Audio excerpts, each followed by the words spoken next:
My sister collapsed from her chronic pain right as I announced my promotion, but then I handed her the video I'd taken 20 minutes earlier and watched her face as she realized everyone now knew the truth. My little sister was born 2 months prematurely, came out bluer than a Smurf, and spent the first 3 years of her life hooked up to tubes and machines. Naturally, my parents were super protective of her. They'd stay by her side, buy every toy she wanted, and demand I ditch hanging with friends to babysit her. At first, I thought this was right. She was my chronically ill baby sister. But then she got older. She got healthier. She no longer needed tubes or machines and could live normally. However, by this point, she had learned that being sick got her whatever she wanted, whether that be materialistic things or just sympathy and attention. It started with her headaches mysteriously coming back whenever she was doing homework. My parents would take the homework away before replacing it with ice cream. And by the time Emma turned 11 and I was 16, she had perfected her act. And that really bothered me because her pain only struck during my moments. When I made varsity soccer, she developed mysterious stomach cramps that required my parents to leave my first game early. When I got accepted into college, she collapsed during my celebration dinner. And we spent the night in the ER, where doctors found nothing wrong. The worst part was how she'd smirk at me when our parents weren't looking. She even practiced her pain faces in the mirror. I tried showing my parents once, but Emma had already told them I was jealous of the attention she needed for her condition. My boyfriend Jake lasted 8 months before Emma got to him. She created fake screenshots of messages where I supposedly called her a faker and wished she would just die already. The breakup happened at a coffee shop. Jake slid his phone across the table, showing me the evidence Emma had compiled. He said he couldn't be with someone who treated their 6th sister so cruelly. Emma texted me a selfie wearing the hoodie Jake had given me. That was my breaking point. For 5 years, I had watched her steal everything, so I started watching her closely, way more closely than anyone ever had. And I noticed a pattern. Every time she was in pain, she always grabbed her right side. Whether that's her head, her kidney, always right side. She always called specifically for Mom. Always rated her pain between 8 and 10, and always recovered in exactly 2 to 3 hours, which was just long enough to ruin what I had planned. Once I knew this, I developed my plan, and last Sunday, it went down better than I ever could have hoped for. We were having our monthly family dinner with all the aunts, uncles, and cousins. 20 minutes before dinner, I went up to the bathroom where I recorded a video. I explained in the video that I was about to make a fake announcement about getting promoted at work. In this video, I predicted exactly how Emma would react. I said she would wait for the applause to die down, then grab her right side and whimper for Mom. She would rate her pain as an 8, 9, or 10. She would need to lie down immediately, and she would ask Mom to take her to the hospital if the pain doesn't get better within 20 minutes. At dinner, I stood up and clinked my glass. I got everyone's attention, then announced I had just been promoted with a huge raise. Everyone applauded and congratulated me, uncles patting my back, cousins hugging me, my mother with tears of pride in her eyes. The sound of clapping echoed through the dining room, mixed with congratulations and jokes about how I could finally pay my own bills. Uncle Roberto made a joke about me becoming the rich niece of the family, while Grandma was already planning out loud how I could help with her medications. I kept the smile on my face, waving and thanking everyone, but my eyes were fixed on Emma. She was sitting at the other end of the long table, between my cousin Marcus and Aunt Sandra, absent-mindedly playing with the mashed potatoes on her plate. For a moment, she almost seemed genuinely happy for me. Almost. But I knew her too well. I saw when something changed in her expression. It was subtle, as it always was.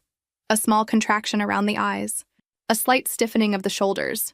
She looked around the table, noticing how all attention was focused on me, how people were really excited about my achievement, how I was shining, and then it began. First, she stopped eating.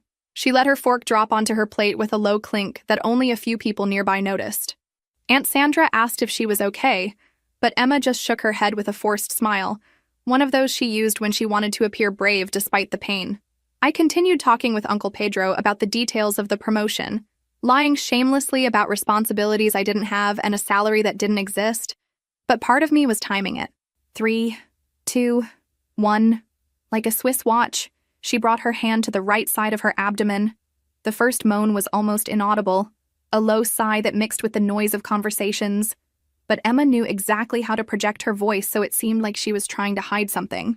My cousin Marcus, who was beside her, stopped in the middle of a story about his new job. "Emma, everything okay there?" he asked, leaning slightly toward her. "It's nothing," she murmured, but loud enough for at least half the table to hear. Her voice had that specific tone, brave, but with a hint of vulnerability that always melted people's hearts. Just a little pain. And so began the show I had watched so many times before. Aunt Sandra immediately turned completely toward Emma, forgetting the conversation she was having with Grandpa about politics. "What kind of pain, dear? Where does it hurt?" Emma curved slightly in her chair, a perfect performance calculated to the millimeter. Not too dramatic. That would seem fake. Just enough to show real discomfort. It's here on the right side," she said, pressing her hand against the side of her body. It came out of nowhere. I watched the change happen in real time. Conversations began to lower in volume. Glances gradually turned toward Emma. My promotion, which minutes ago was the center of attention, began to disappear into the background, replaced by the automatic family concern that always surrounded my sister. Mom, who was beside me laughing at a story Uncle Carlos was telling, suddenly stopped mid-laugh. That expression I knew so well began to take over her face, the maternal panic that Emma knew how to invoke with surgical precision. "Emma, what happened, my love?" Mom was already halfway up from her chair, napkin falling to the floor. Emma raised her eyes to her, always to Mom first, never to Dad. I had noticed this pattern years ago. "Mom, it's hurting quite a bit," she whispered, her voice trembling just the right amount. Not too much, not too little. Enough to sound genuine, but not so much that it seemed theatrical. Dad, as always, went into problem-solving mode. "What kind of pain? Cramps? Burning? Stabbing?"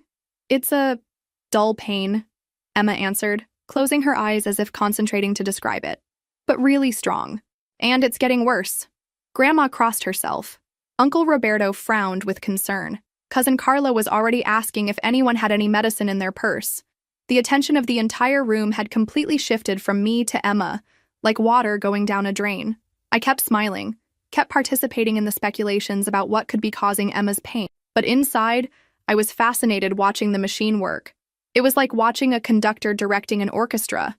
Each moan, each expression of pain, each word chosen to get exactly the desired reaction. "On a scale of 1 to 10? Dad asked, already grabbing the car keys from the sideboard near the table. This question had become a sacred ritual in our family over the years. Emma paused for a moment, as if she were really evaluating the intensity of the pain. Another brilliant touch. If she answered immediately, it might seem rehearsed.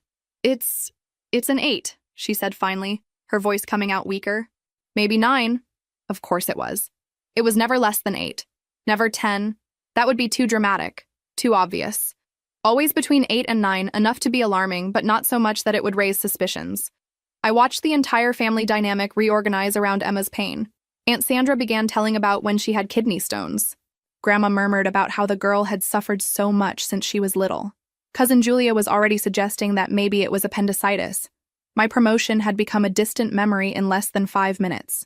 Emma curved a little more, bringing her second hand to the right side to support the first. "Mom, I think I need to lie down," she whispered, but loud enough for everyone to hear. And then she did that thing that always made me want to scream. She looked directly at me, just for a second, when she was sure no one else was looking. And she smiled. A small smile, almost imperceptible. But it was there. The smile of someone who had just scored a goal. "Maybe we should take her to the hospital," Mom said, already standing up completely. "Sarah, can you drive? I'm too nervous." It was at that moment that I felt something snap inside me. It wasn't anger anymore. It was something colder, more calculated. Everyone stood up, preparing to transform what should have been my night of celebration into another rush to the emergency room, another night spent in waiting rooms while doctors ran tests that would show nothing. I stood up too, but instead of grabbing my purse, I grabbed my phone. "Wait," I said, my voice coming out calmer than I felt. "Before we go running to the hospital, there's something you all need to see." Emma looked at me, and for the first time I detected something different in her expression, a hint of suspicion, maybe even fear. But she was too committed to the performance to stop now. "Sarah, this isn't the time for this," she said, her voice still weak and suffering. "I'm in a lot of pain." "I know exactly how much pain you're feeling," I replied, unlocking my phone, "and I know exactly when it's going to pass." Aunt Sandra frowned. "Sarah, what do you mean by that?" I held the phone in the air, my finger hovering over the play button. "I recorded a video 20 minutes ago. You're going to want to watch this." Emma went completely still. Her hand was still stuck to the right side.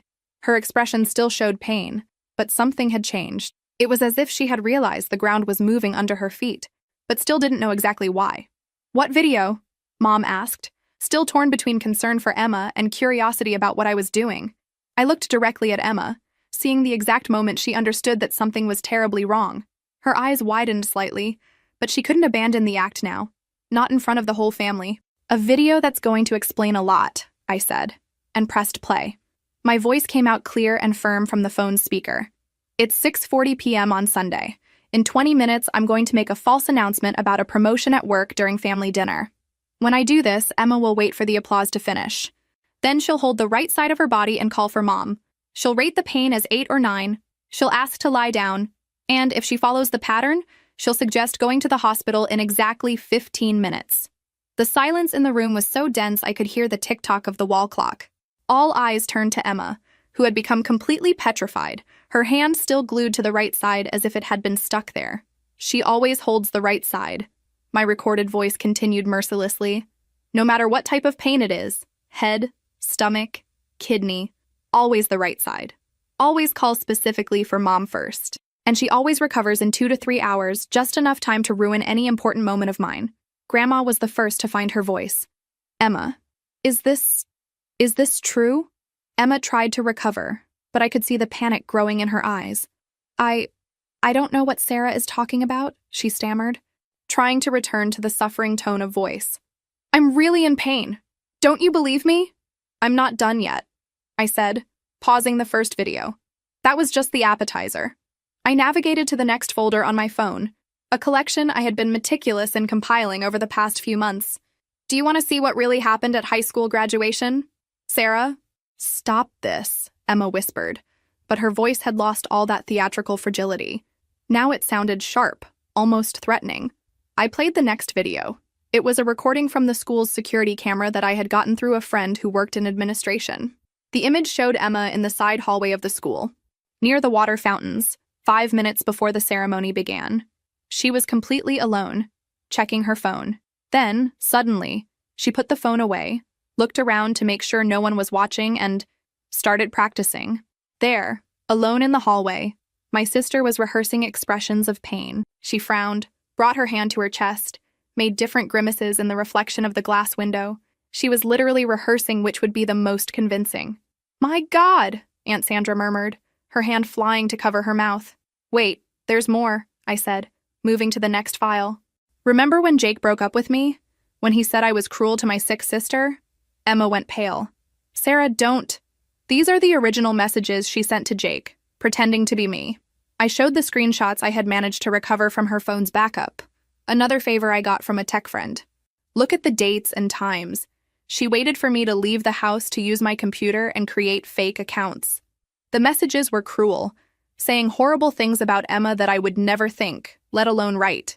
But they were written in my style, with slang I used, details that only someone who knew me well would know to include. Dad took my phone with trembling hands, reading message by message. His expression grew darker with each line. "She even researched my class schedules to know when I wouldn't be home," I continued. "She created a fake Facebook profile with my photo, added Jake as a friend, and started sending these messages pretending to be me. When he confronted me about the messages, she pretended to be shocked and said I must have let someone use my computer." "Emma," Mom said, her voice coming out as a broken whisper. "This can't be true." "But it is," I said, feeling a dark satisfaction, watching Emma's house of cards begin to crumble. "And there's more. Much more." I moved to the next file, an audio recording I had secretly made the previous month. This is Emma on the phone with her friend Beatrice last week. Emma's voice came out clear from the phone. "It's really easy, Bea. You just need to know the right spots. Mom gets desperate if I say it's a headache on the right side. But if I say it's in the stomach, she takes longer to react. And it always works better when Sarah is having a good day. Then everyone feels sorry for me and gets irritated with her for being insensitive." Beatrice laughed in the recording. "You're terrible, Emma. But your sister really is kind of annoying anyway. She thinks she's better than everyone," Emma continued. "She was always the favorite, always had everything easy. At least when I pretend to be sick, I manage to get them to pay attention to me too. And it's fun to see her getting frustrated." The silence that followed was deadly. Emma was white as paper, trembling. And this time, the trembling was real. "Emma," Grandma said, her voice loaded with a disappointment that cut through the air. How could you? There's more, I said, relentless. Do you want to see the video of when she fainted at my 18th birthday party? This time, Emma tried to get up, probably to run away, but Uncle Roberto gently held her by the shoulders. Stay there, Emma. I think you need to hear this. The video showed Emma in the backyard, hidden behind the barbecue grill, 10 minutes before making her big, dramatic entrance. She was testing different ways to faint on the grass, checking which angle would be most convincing and least dangerous. She practiced for 15 minutes. My voice narrated in the video. She tested falling sideways, falling forward, falling backward. She chose the side because the grass was softer there. Cousin Carla made a sound that was half-shocked laughter, half-groan of disbelief. Emma, this is sick. It's not sick, I said, finally putting the phone away. It's calculated, systematic. She turned manipulation into an art. Emma finally exploded. Okay, damn it, do you want the truth? I faked it. I faked it a few times, yes, but you don't understand. The tears started rolling, but now they were different. Tears of anger, of frustration, of someone caught red-handed. Do you think it's easy being perfect Sarah's sister? Sarah the smart one? Sarah the popular one? Sarah who never does anything wrong? Do you know what it's like to grow up in her shadow? So you decided to sabotage me, I replied coldly. Destroy my relationships? Ruin my important moments? Make everyone think I'm a cruel and insensitive sister?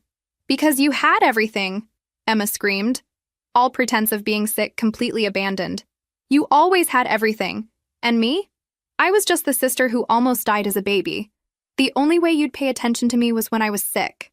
But you weren't sick, Dad said, his voice low but loaded with deep disappointment. You were lying, for years, and sabotaging your sister's life in the process, Mom added, tears streaming down her face. Emma, how could you be so cruel? Cruel? Emma laughed, but it was a bitter sound. Do you want to know what's cruel? It's growing up watching your sister get congratulated for breathing while you need to almost die for someone to notice you. You were never almost dying, I exploded. At least not in the last 5 years. You were acting, manipulating, lying. Because it worked, she screamed back. Because it was the only thing that worked. Uncle Roberto slowly stood up from his chair. I think I better leave, he said, clearly uncomfortable with the situation. No, I said firmly. Stay.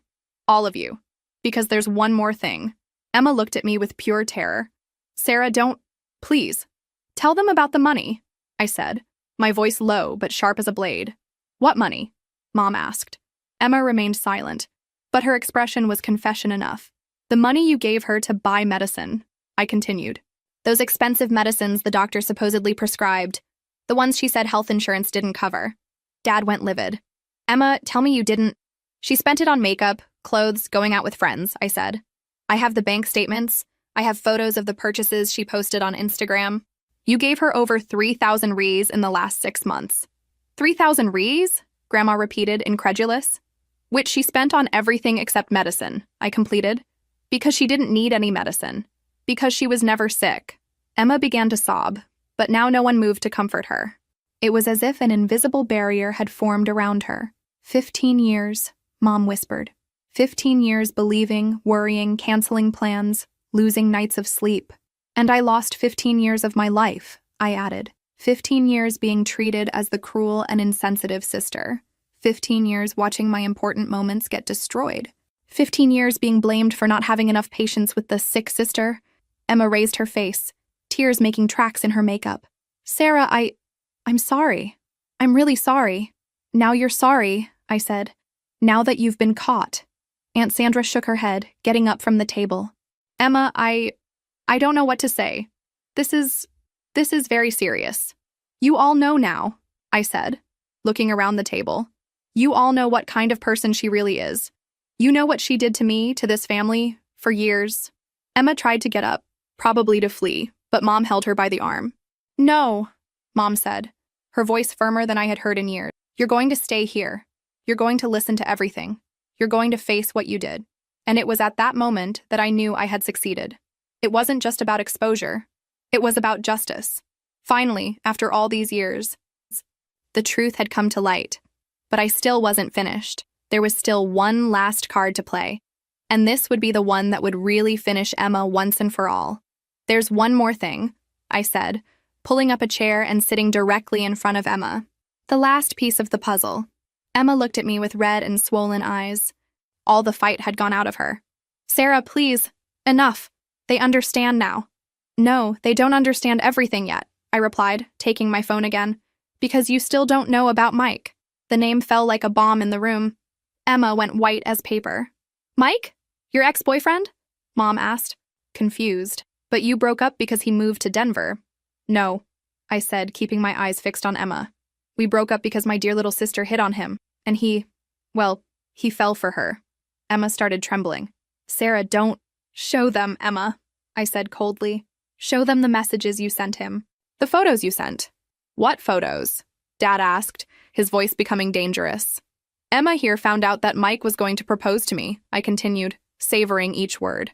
"He had told me he wanted to buy a ring, and our dear Emma couldn't let that pass, could she?" Emma was practically hyperventilating now. So she started sending messages to him, first pretending she was worried about me, saying I wasn't ready for marriage. Then the photos started. I took my phone and showed the screenshots I had gotten from Mike's phone before we broke up. Lingerie photos, provocative photos, messages saying how she always had a crush on him. Aunt Sandra made a sound of disgust. "Emma, that's so low." "And it worked," I continued. Mike started responding. They started meeting in secret. She would pretend to have medical appointments to go to his apartment. "Oh my God," Grandma murmured, covering her face with her hands. "But you know what the most pathetic part is?" I laughed bitterly. She only gave up on him when she saw I was coming out on top even after the breakup. When she saw I got that incredible job, that I was happy alone, that I wasn't destroyed like she expected. Emma finally found her voice, but it was just a broken whisper. "Sarah, You what, Emma?" I exploded. You're sorry? You were confused? You were sick?" I got up from the chair and stood in front of her, feeling years of anger finally finding its voice. "No, you simply can't see me happy. You can't see me having something you don't have. You want to be me, Emma. But here's the truth that's going to hurt more than any lie you've ever told." The room was in absolute silence. All eyes were on me. "You'll never be me. You'll never even come close. You can't even be the shit under my shoe that I stepped on last week." Emma sobbed, but I wasn't finished. "Because you know what the difference between us is? When I want something, I work for it. I deserve what I have. You only know how to destroy, lie, manipulate. You're an empty person desperately trying to steal someone else's life because you don't have the courage to build your own." "Sarah, please," Emma whimpered. "Please nothing," I screamed. "You destroyed 3 of my relationships. 3. Jake with the false messages. Tyler when you lied that I was cheating on him. And now Mike. 3 men I loved, that you drove away from me because you can't stand to see me happy." Dad stood up, his face distorted with anger. "Emma, is this true?" Emma couldn't even speak, just cried. "And you know what Mike told me when I confronted him?" I continued mercilessly. "He said you told him I never really loved him, that I was just using him until I found someone better, that you knew the real side of me." "That's not true," Emma finally screamed. "Of course it's not true," I exploded back. "But you planted the seed of doubt in his head. You seduced him when he was vulnerable. You destroyed the most serious relationship I ever had because you can't stand that someone loves me more than they love you." Uncle Robert got up from the table. I can't anymore. "Emma, this is sick." "Sick is an understatement," said Aunt Sandra, shaking her head. "This is psychopathic." One by one, people started getting up. But before they could leave, I raised my voice again. "Wait, I want all of you to look at her closely." Emma was hunched over in the chair, crying like a child. "Look closely at the girl you protected, that you spoiled, that you let torture me for years. Look at the monster you created." "Sarah," Mom tried to interrupt. "No," I cut her off. "You're going to hear this. You're going to hear everything." I turned to Emma again. "Do you want to know why you'll never be me? Because I have something you'll never have. I have character. I have dignity. When I make mistakes, I own up to them. When I want something, I earn it with honor. You're a pathetic faker who needs to steal crumbs from my life to feel relevant. You're so small, so insignificant, that the only way you find to exist is by destroying other people." Emma was shaking violently now. "And now everyone knows. Everyone sees you for what you really are. A liar, a manipulator, An empty person who spends her whole life trying to be someone she'll never be. I turned to the family. And you? You who always took her side? Who always made me feel like the villain? I hope you're proud, because this is the daughter, the granddaughter, the niece you raised. Grandma was crying. Sarah, we didn't know. Of course you didn't know, I replied coldly. Because you never wanted to know. It was easier to believe I was the bad sister than to admit your little darling was a demon. I looked at Emma one last time. She seemed to have shrunk in the chair, small and pathetic. Congratulations, Emma. You finally got what you always wanted. You're the center of attention. Everyone is looking at you. I made a dramatic pause. Too bad it's for all the wrong reasons. I grabbed my purse and walked toward the door. Oh, and Emma? When you're alone in your room tonight crying about how your life fell apart, I want you to remember something. I turned to look at her one last time. You did this to yourself. Every lie, every manipulation, every moment of pure evil. You chose this. And now you're going to live with the consequences. Where are you going? Mom asked, tears streaming down her face. Away from here, I replied. Away from this toxic family, this sick dynamic, and especially away from her. I pointed at Emma without even looking in her direction. I'm going where I should have gone years ago. I'm going to build a life where people like her can't reach me. The door slammed behind me, but not before I heard Emma start screaming. Not from fake pain this time, but from real agony. The agony of finally having to face who she really was. And for the first time in years, the sound of her pain didn't make me feel guilty. It made me feel free.